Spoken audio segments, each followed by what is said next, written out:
nhớ rằng là cho phong gì cho nên cho gì cho phong gì sẽ được số lần số tuổi ạ mà nó chỉ ưa chỉ tu được các tuổi giòn này ạ mà hậu lựa là cho chỉ được các tuổi giòn này thế thì mà tu hành gì dễ nên tu rồi gì ạ còn này họ chân thì luôn này tu tao nó tu chỉ tuần thì luôn nó tên nó hành động quân sĩ môn nào cơ chỉ mà một giờ sẽ môn nào nữa chỉ tu tuổi giòn nào đối tuần thì luôn nó ạ chỉ mà ít cho cái mồ bé tụ bà đã đào luôn cái bên nó giờ nó bù sổ trong nó đó bù sổ trong nó thế rồi dân cái làng thế giờ giờ giờ mua chai mà dân chìm bù sổ nó sẽ buồn nè thành ra ít buồn chi nữa thế nó làm cho thế nó bù giờ chơi giờ ta nữa chỉ để mà mùi giờ sẽ bù bọt nào giờ chỉ bọt chỉ cái liền giờ bọt chỉ sẽ bù tua bọt bọt nữa giờ chẳng đồng đó nó là gì mà nạc cơ thế rồi thì chỉ là một rau nó sẽ cá của đây chẳng đồng nó là quân sĩ mua thế chỉ rau tao học bọn đồng lo tao nó sẽ chỉ tôi ít sẽ cho một chế hay tôi là cả liền thế này lúc kia hiện tại nó thế giờ lúc kia hiện tại nó chỉ phải nó tí thế giờ thì chẳng đồng lo thì tôi sĩ muốn nào thế thì họ hàng kia này chỉ mua tất cả nó mềm nó ok phân đó thôi thay thì nó sẽ là in chuyển mua ra chỉ mà thay xéo ta chỉ nó tao kém mà anh nói in chuyển mình nào đóไปชนตรงนั้นmà tiệt gió mùa tin là cái của mà rồi nó ra ít bỏ những tua thì nên cho cái nó mất tua tả đó để tao kém một mình chỉ chứ cũng mà cho dùng gió có thể chứ mua giờ chỉ mua cho dùng gió tiền mà ta là gió nữa đó nè gì nè cảnh kia nó sợ quá rồi nó ra tới to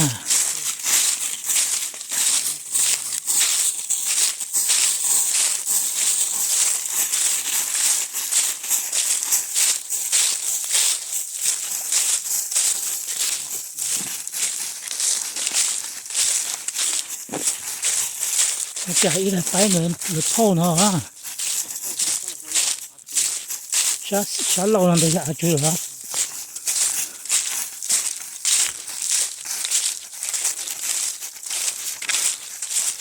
ôn thì to cơ thế ai à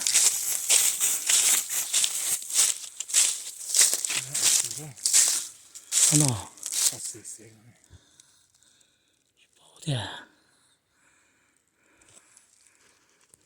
chơi tuổi anh chơi to sầu ra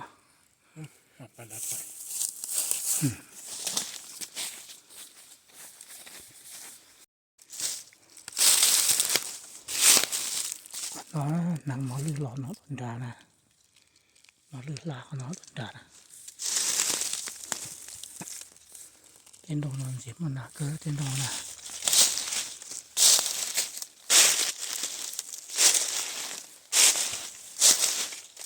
tao cho cái nó là mình chỉ sẽ nó đi trả cho rõ cái dòng gió ở từ nó cái nó rõ nè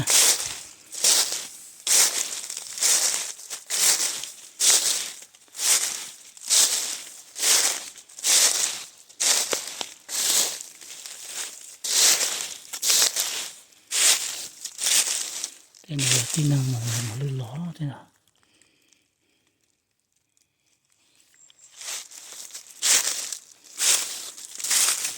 nó lưới ló thế nào mà lưới chơi là bự của nó mà lưới bự của nó mà lưới tàu bể là tàu nó chạy bự nó chạy chơi nó buồn đảo rồi ha cái hàng mình chỗ này mà lưới ló thế này cái gió mà lưới cái gió thì nó ra nó lưới bự rồi mà lưới to kia mà lưới to kia chưa mà lưới kia đài đó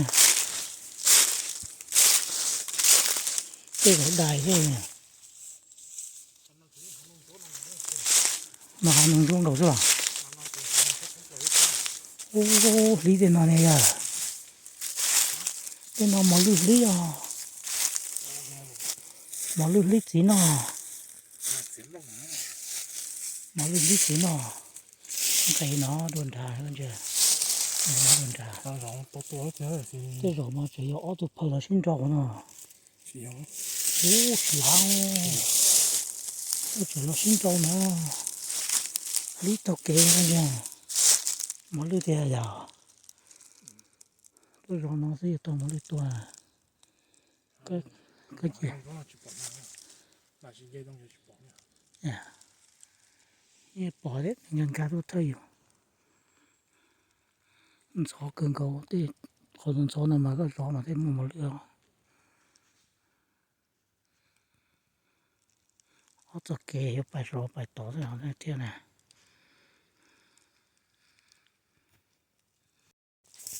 thì nó ít chỉ phải kê một vậy một ổn là nó nữa về tú ê ông sai chả một đài không của tôi chuyện cả phụ trái bỏ tua thế không có trái nhát luôn à ô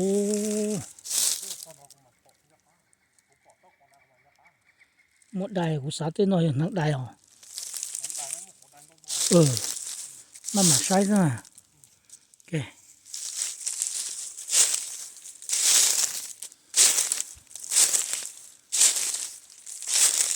phải cây mò là trên nè mò nè nó mà phải giỏi đấy phải làm giỏi nữa đó không để chờ nó giữ chỉ tàu tốt luôn à là nhớ tàu nàng cầu tàu lưỡi sông hoa nè để chờ nó nhớ dễ xử được mà giữ chỉ tàu tốt rồi đi thế nào mà chơi thôi rồi để xíu một đại cơ nặng đại mà trước khi nữa thế nào cái này chỉ là cái nào một cái nó đại một cho cái này đại một chút chết thôi chẳng phải giá khó tua mà tao lùa theo cho dữ một đại thôi ăn được luôn sò thế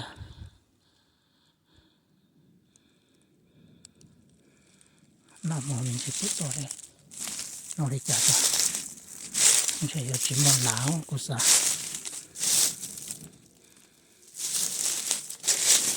cái đại mà đủ rồi cái chỗ nó chỉ mà lừa đại ra cái chỗ nào cho nó tới đại chỉ nó tới nằm vậy nó tới đại thôi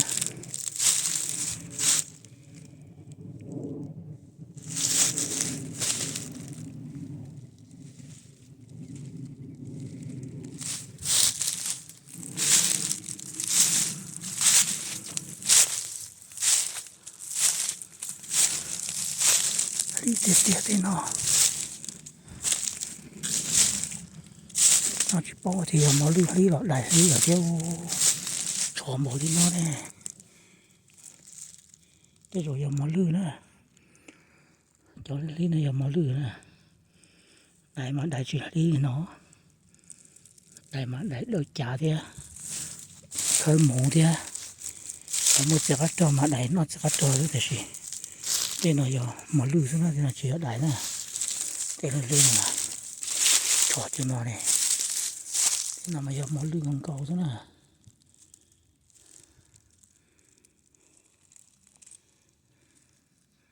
mà lưu chọn cầu mà lưu chọn chiếc phí nó chỗ này chắc phí này phí đỡ này chỉ mà lưu chọn phí đỡ nó này